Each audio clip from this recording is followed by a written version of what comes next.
নমস্কাৰ বন্ধু বান্ধৱীসকল পুনৰ এবাৰ সকলোকে স্বাগতম জনাইছো আন এটি জব ইনফৰমেটিভ ভিডিঅ'লৈ আজি এডভাৰটাইজমেণ্টটো অসম চৰকাৰৰ পৰা আহিছে য'ত গ্ৰেড 3 আৰু গ্ৰেড 2 পোষ্টৰ বাবে তেওঁলোকে আবেদন বিচাৰিছে ক'ত ওলাইছে এই পোষ্ট কেইটা কোৱালিফিকেশ্যন তাৰ বাবে কি বিচাৰিছে স্যালাৰি কিমান হ'ব বয়সৰ সীমা কিমান ধৰি দিছে গোটেই কথাখিনি এই ভিডিঅ'টিত আপোনালোকে গম পাব ইনফৰমেটিভ যেন পালে ভিডিঅ'টি লাইক আৰু শ্বেয়াৰ কৰিবলৈ নাপাহৰিব যদি চেনেলটো এতিয়ালৈ সাবস্ক্ৰাইব কৰা নাই তেনেহ'লে সকলো ধৰণৰ চাকৰিৰ চেনেলটো আজিয়ে সাবস্ক্ৰাইব কৰিব এতিয়া পলম নকৰি আমি ডিটেইল এডভাৰটাইজমেণ্টটো চাই লৈছোঁ এইখন অফিচিয়েল এডভাৰটাইজমেণ্টখন আৰু এডভাৰটাইজমেণ্টটো আহিছে লখিমপুৰ ডিসি অফিচৰ পৰা য'ত জুনিয়ৰ এছিষ্টেণ্টৰ দুটা পোষ্ট গ্ৰেড 3 পোষ্ট এপ্লাই বিচাৰিছে তেওঁলোকে আৰু যিটো স্যালাৰি হ'ব 14000 পৰা 70000 গ্ৰেড পে থাকিব 5600 টকা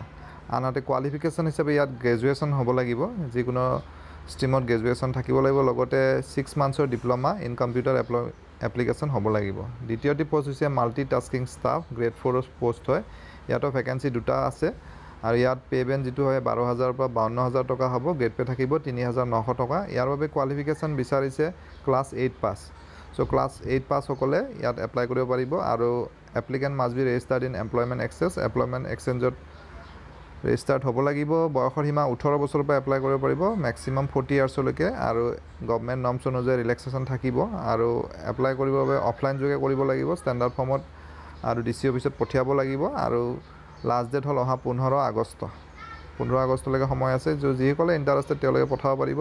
ডকুমেণ্টছ কি এটাচ কৰিবলগীয়া ইয়াত দিয়া আছে এডভাৰটাইজমেণ্টটো আপোনালোকে চাই লওক মই ডেছক্ৰিপশ্যনত দি দিম এপ্লিকেশ্যন ফিজ দিব নালাগে নীল হয় ফ্ৰী হয় আৰু ইয়াত ৰিটেন টেষ্ট হ'ব আৰু বাকি কথাখিনি ইয়াত গম পাব আৰু এপ্লাই কৰাৰ পাছত lakhimpur.nic.in এই ৱেবছাইটটোত তেওঁলোকে এডমিট কাৰ্ড ইস্যু কৰিব